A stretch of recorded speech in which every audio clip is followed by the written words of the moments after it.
Hello students, एक बार फिर से आपका स्वागत है आपका अपना channel modern study point copy के अंदर में। मैं आज आप सबों के लिए लेकर आया हूँ क्लास 8 सब्जेक्ट हिस्ट्री चैप्टर 1 के सभी प्रश्न उत्तर, जिसका आपको सबसे आसान और सटीक भाषाओं में इसमें प्रश्न के उत्तर मिलेंगे। तो आप लोग वीडियो के अंत तक बने रहें, ठीक है। चलिए तो देखते हैं। पहला प्रश्न यहाँ पे दिया हुआ है, रिक्त स्थान की पूर्ति करें।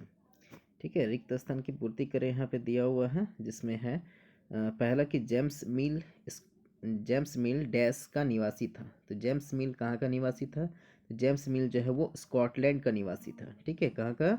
स्कॉटलैंड का। अगला है ख नंबर।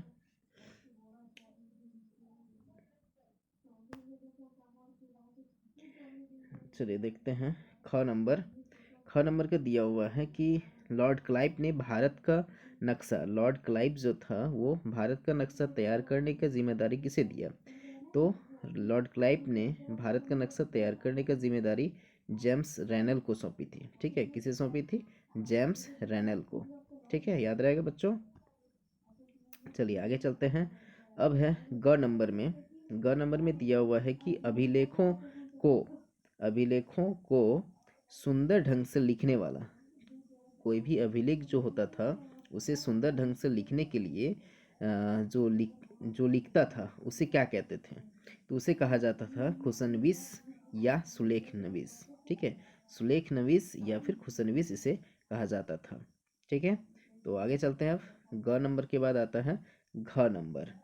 ठीक है, घ नंबर में क्या दिया हुआ है कि भारत का अंतिम वायसराय ठीक है, भारत का अंतिम वायसराय जो है वो कौन था? The Lord Mountbatten.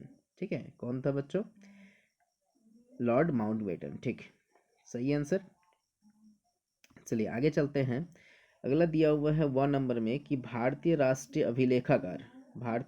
अभिलेखागार में बनाया गया। ठीक है, तो भारतीय राष्ट्रीय अभिलेखागार जो है वो कब बनाया गया था? तो वो 1920 के दशक में बनाया गया था।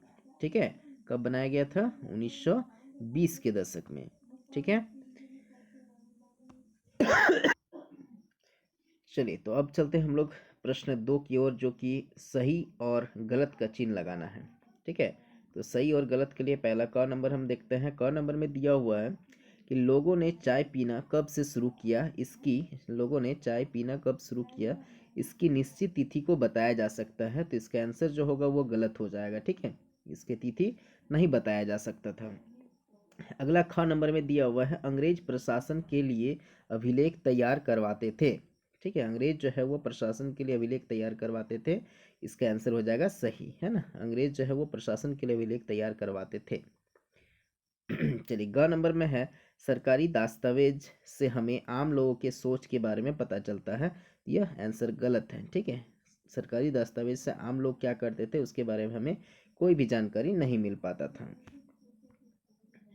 चलिए अब देखते हैं घ नंबर में दिया हुआ यहाँ पे कि अंग्रेजों के शासन से पहले भारत में अंधकार का दौर था। ये सही आंसर है। ठीक है, घ नंबर में जो दिया हुआ है अंग्रेज के शासन से पहले भारत में अंधकार का दौर था, तो ये सही है। ठीक है।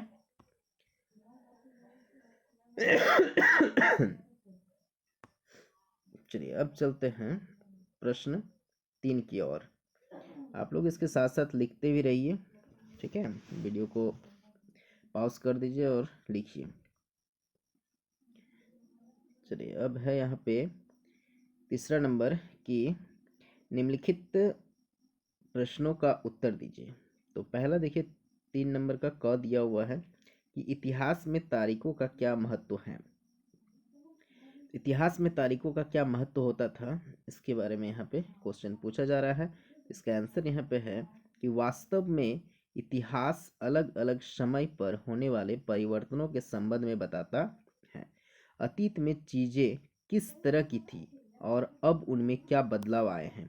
अतीत और वर्तमान की तुलना के क्रम में हम तिथिवार घटनाओं का विवरण ढूंढते हैं। इसलिए इतिहास में तारीखों का महत्व होता है। ठीक है, बात समझ में आ गया होगा। चलिए अब ख नंबर प्रश्न की ओर जाते हैं। ख नंबर का प्रश्न दिया हुआ है कि जेम्स मिल ने भारतीय इतिहास को किन किन कालखंडों में बांटा है। तो जेम्स मिल ने भारतीय इतिहास को जो है वो 3 कालखंडों में बांटा था। ठीक है, कितने कालखंडों में? 3 कालखंडों में, जो कि हिंदू, मुस्लिम और ब्रिटिश, इसमें विभाजित किया था। तो शुरू से इसका आंसर देखते हैं।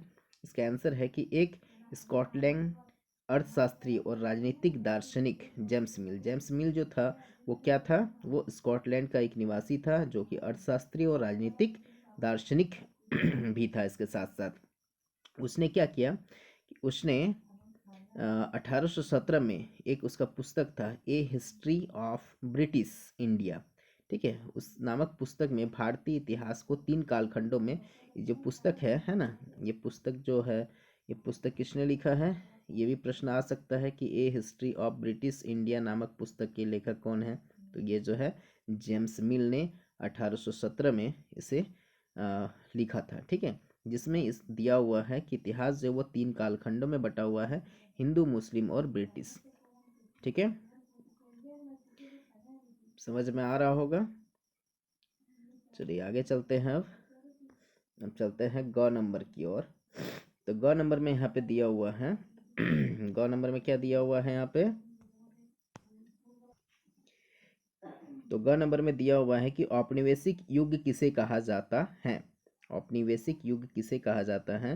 इसका उत्तर है कि ब्रिटिश शासनकाल में भारतीय लोगों के पास समानता, स्वतंत्रता एवं मुक्ति नहीं था, साथ ही आर्थिक विकास और प्रगति का दौर भी नहीं था। इसी ब्रिटिश शासन के दौर को औपनिवेशिक युग कहा जाता है।